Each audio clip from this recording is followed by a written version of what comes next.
पूरे देश को इंतजार था कि आज पेट्रोल और डीजल को जीएसटी के दायरे में लाने पर राय बन सकती है, लेकिन ऐसा हुआ नहीं।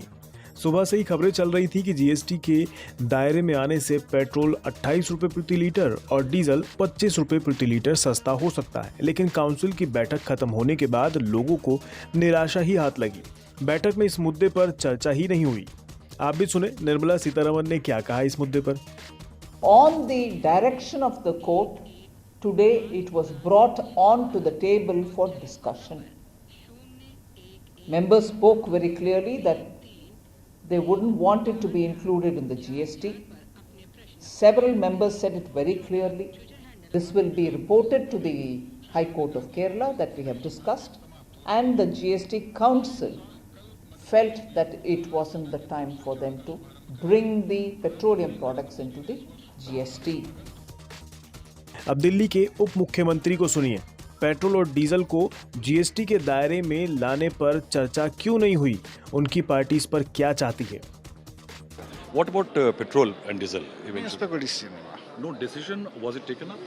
वो ऑब्वियसली एजेंडा में था और टेकन अप हुआ था। Swiggy and these food apps. उन पे तो ये तय कर दिया गया है कि जो टैक्स का कोई नया टैक्स नहीं लगाया गया, टैक्स पहले से ही लगता है।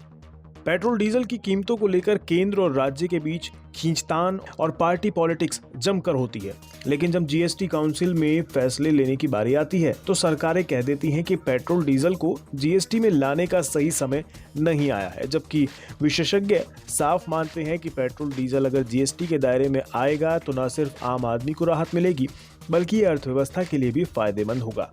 पेट्रोलियम कंपनियां आज की डेट में जो भी सर्विसेज अवेल करती हैं, जो भी गुड्स परचेज करती हैं, उस पे सब पे जीएसटी देती हैं, लेकिन उसका इनपुट क्रेडिट नहीं मिलता, विद द रिजल्ट कि उनको डबल मार पड़ती है। और जब वो पेट्रोलियम सेल करते हैं तो उसके ऊपर वो वैट देते हैं स्टेट गवर्नमेंट का, और एक्साइज लगती है जो गवर्नमेंट की, सेंट्रल गवर्नमेंट की लगती है।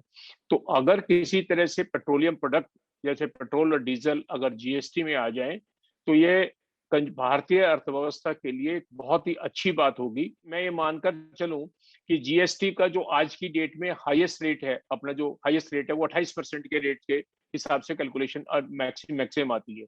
तो जीएसटी का रेट मुझे नहीं लगता पेट्रोलियम में 28 से ऊपर रखा जाएगा। अब उसको, क्योंकि आज की डेट में लगभग 120% टैक्स सेंटर और स्टेट दोनों का मिला के बनता है, तो स्वाभाविक है कि 28 के ऊपर उसको पूरा करने के लिए कितना आप सेस लगाएंगे। अब अगर आज की डेट में अगर मैं मान के चलूं तो 92% के करीब का सेस लगना चाहिए, जो बड़ा एक मुश्किल चैलेंज होगा, क्योंकि आज की डेट में जो सिन गुड्स हैं उसके ऊपर भी 42% से बड़ा कोई आज की डेट में सेस नहीं लगता है। जीएसटी काउंसिल में कुछ फैसले आम आदमी को राहत पहुंचाने वाले भी लिए गए हैं, जैसे कोरोना से जुड़ी दवाओं पर जीएसटी छूट 31 दिसंबर तक जारी रहेगी। पहले इसकी सीमा 30 सितंबर को खत्म हो रही थी। जोलोजेंसिमा और विल्टीटेसो जैसी महंगी जीवन रक्षक दवाओं को जीएसटी से मुक्त किया गया है। वहीं बायोडीजल पर जीएसटी 12% से घटाकर 5% किया गया है। आयरन, कॉपर, जिंक और एल्यूमिनियम पर जीएसटी बढ़ाई गई है। वेंटिलेटर और रेमडेसिविर पर जीएसटी 12% से घटाकर 5% किया गया है। सभी तरह के पेन्स पर जीएसटी की दर 18% रहेगी। माल ढुलाई वाले वाहनों के लिए परमिट फीस जीएसटी मुक्त हो गई है। इसके अलावा जोमेटो, स्विगी के ऑर्डर पर जीएसटी का मामला जीओएम को भेजा गया है, यानी जीओएम का फैसला आने तक जोमेटो, स्विगी के ऑर्डर पर कोई जीएसटी नहीं देनी होगी आपको। Is the place where the food is delivered will be the point on which the tax will be collected, and collected by them, the gig groups, Swiggy and others, and they will therefore pay up the GST on it. इस बार काफी समय बाद भौतिक रूप से GST council की बैठक हुई, वरना कोरोना की वजह से तो काउंसिल की बैठक ऑनलाइन ही हो रही थी। बैठक में आम आदमी की राहत के लिए कई फैसले लिए गए, लेकिन पेट्रोल डीजल की कीमतों के मोर्चे पर निराशा ही हाथ लगी।